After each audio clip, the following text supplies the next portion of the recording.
लेकर के आज आप प्रेस कॉन्फ्रेंस कर रहे हैं, क्या है पूरा मामला और क्या चाहते हैं आप? देखिए, आज हम लोग SC/ST वर्गीकरण का जो पूरे देश के अंदर वर्तमान में सबसे बड़ा मुद्दा चल रहा है और जो वर्तमान सरकार की जो गंदी मानसिकता के चलते हुए माननीय सुप्रीम कोर्ट में जो डिसीजन लिया गया है, और ये डिसीजन इसलिए लिया गया है कि सरकार के द्वारा हमारे पक्ष को मजबूती से सुप्रीम कोर्ट में नहीं रखा गया और यहाँ पर SC/ST वर्ग को भाई से लड़ने का काम जिस प्रकार से बीजेपी सरकार कर रही है, तो ये इसका पर्दाफाश करने के लिए आज दिल्ली में आप सभी सम्मानित मीडिया बंधुओं से रूबरू होना हमने उचित समझा।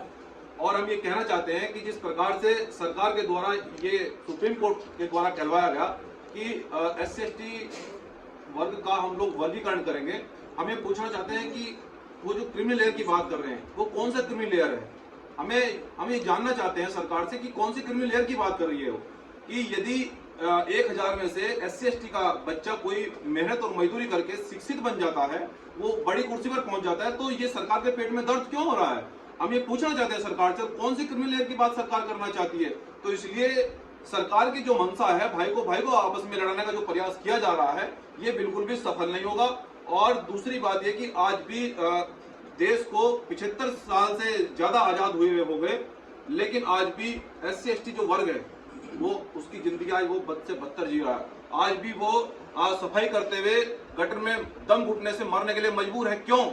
आखिर आज भी वो शिक्षा ग्रहण क्यों नहीं कर पा रहा है? आज भी वो उसको मूंछ रखने पर, घोड़ी चढ़ने पर आज भी उसको बेरहमी से क्यों मारा जा रहा है? देखिए, बाबा साहब डॉक्टर अम्बेडकर ने आरक्षण हमें इसलिए दिया कि गैर बराबरी जो है ना वो आए और सब लोग समान आए। जो दबे हुए लोग हैं, जो जिनको आज तक अधिकार नहीं मिला, जो पिछड़े हुए लोग हैं, वो समान आए, इसलिए आरक्षण की आवश्यकता पड़ी। लेकिन जो लोग कहते हैं कि अब आरक्षण की आवश्यकता नहीं है, लेकिन आज भी हम ये कहना चाहते हैं, मीडिया के माध्यम से बताना चाहते हैं कि आज भी देश के अंदर जो SC/ST लोग हैं, जो दलित लोग हैं, आज भी उनकी हालत बद से बदतर है। आज भी वो लोग उनकी आर्थिक और सामाजिक गैर बराबरी नहीं हो पाई है।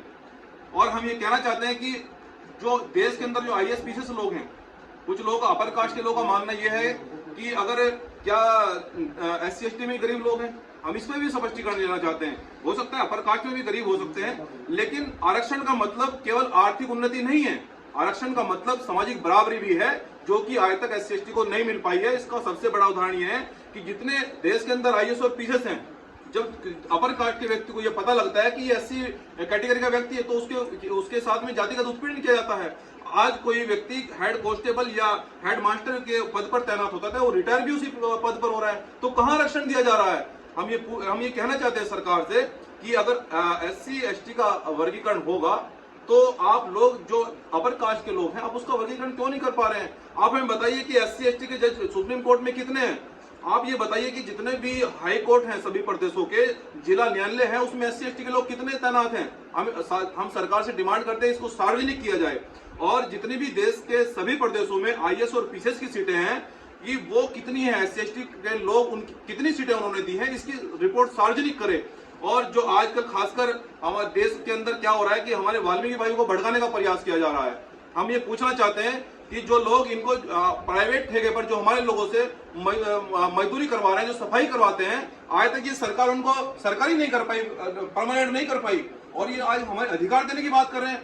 मैं अपने बहुजन समाज के लोगों से कहना चाहता हूं बड़ी जिम्मेदारी के साथ में कि इन बहरूपियों से हमें गुमराह नहीं होना है। ये वही लोग हैं जिन्होंने आज से कुछ साल पहले SC/ST में बदलाव किया था और हमारे अधिकारों का हनन करने का प्रयास किया था। लेकिन इस बार भी हम लोग संवैधानिक रूप से एकत्रित होंगे, अपनी डिमांड को सरकार के सामने रखेंगे। तो इसलिए सम्मानित साथियों, और हम ये भी कहना चाहते हैं कि जिस प्रकार से आज भी देश के अंदर SC/ST का जो आर्थिक और सामाजिक जो व्यवस्था है अपर कास्ट में, और देश के जो पूंजीपति लोग हैं, देश के कुछ ही पूंजीपति लोगों के हाथों में सभी उद्योग दे रखे हैं, सभी धंधे उनके हाथों में दे रखे हैं। क्या SC/ST के लोग धंधे करने की, उनको उद्योग करने की उनको अधिकार नहीं है?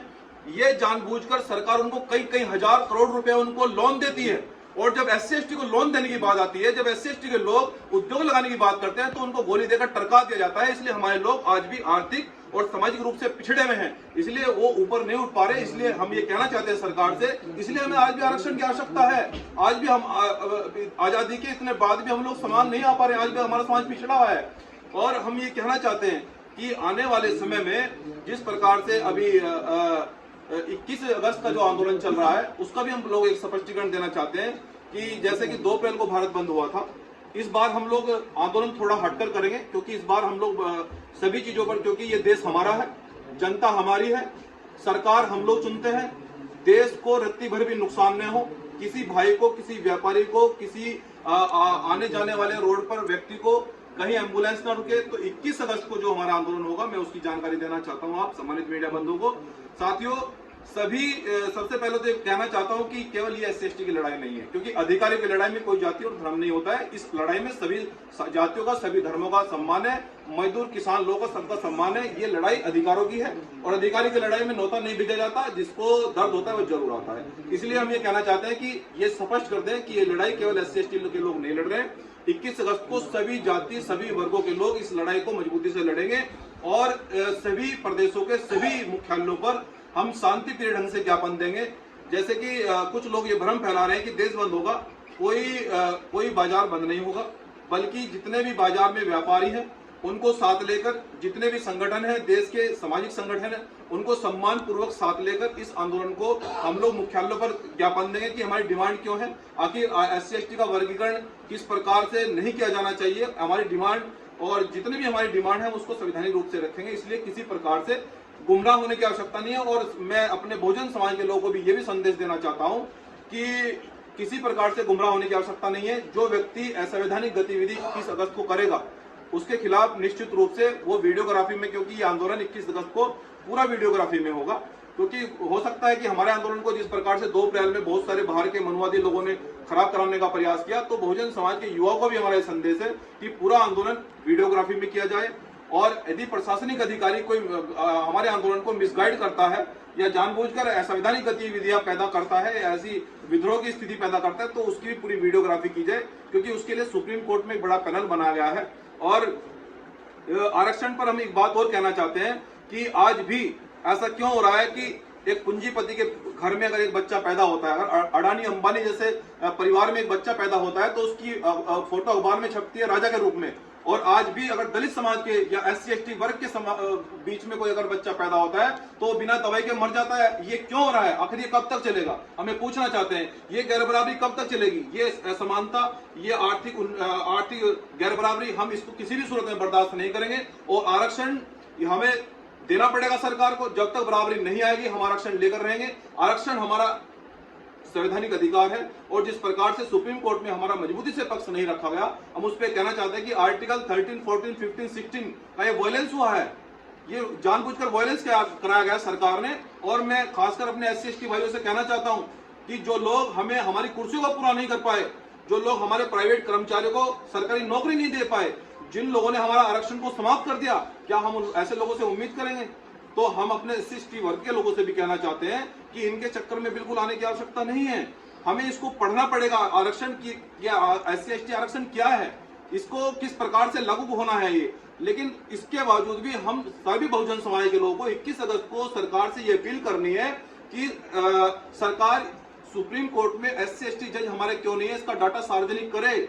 सभी प्रदेशों में हमारे IAS PCS लोग क्यों नहीं है, इसका डाटा सार्वजनिक करेगा। और नहीं है SC/ST के लोग हमारे क्यों नहीं बिठाए गए? आप कौन सी क्रिमिनल की बात कर रहे हैं? जो बच्चा मेहनत करके हमारा कुर्सी पर बैठ जाता है, आप उसको क्रिमिनल बता रहे हैं?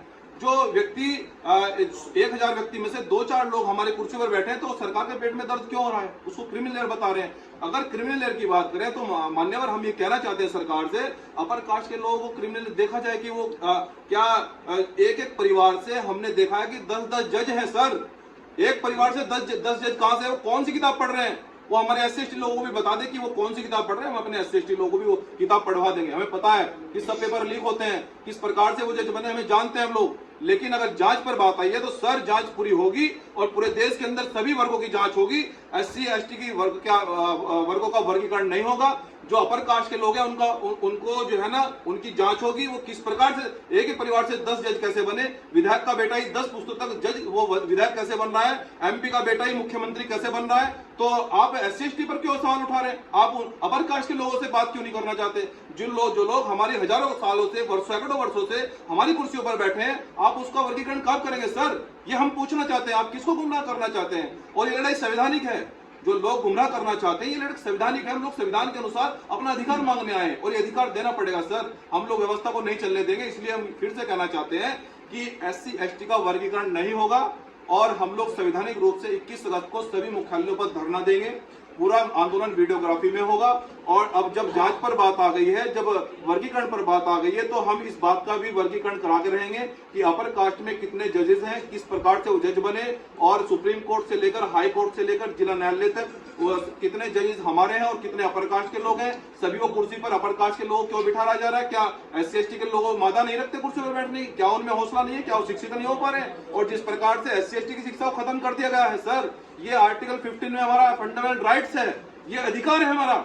इस शिक्षा के अधिकार को क्यों छीना जा रहा है? बाबा साहब ने कहा था कि जो पढ़ेगा वो बढ़ेगा, लेकिन हमारी पढ़ाई रोक दी गई। इसलिए बहुजन समाज SC ST के लोग नहीं बढ़ पा रहे हैं। इसलिए हमें शिक्षा दी जाए जीरो बैलेंस पर, जो संविधान में हमारे लिए बाबा साहब डॉक्टर अम्बेडकर ने सुरक्षित लिखा है। अगर हमें शिक्षा नहीं मिलेगी तो हम आने वाले समय में विश्वविद्यालयों में भी धरने प्रदर्शन करेंगे, व्यवस्था को नहीं चलने देंगे। इसलिए अब अगर वर्गीकरण होगा तो अपर कास्ट का होगा, SC ST का वर्गीकरण नहीं होगा। और बाकी हमारे सुप्रीम कोर्ट के वकील हैं, मैं एडवोकेट महमूद प्राचा जी, क्योंकि लीगल रूप से भी हमने इस आंदोलन की भूमिका बनाई है, तो वो भी आपको जानकारी देंगे। महमूद प्राचा जी।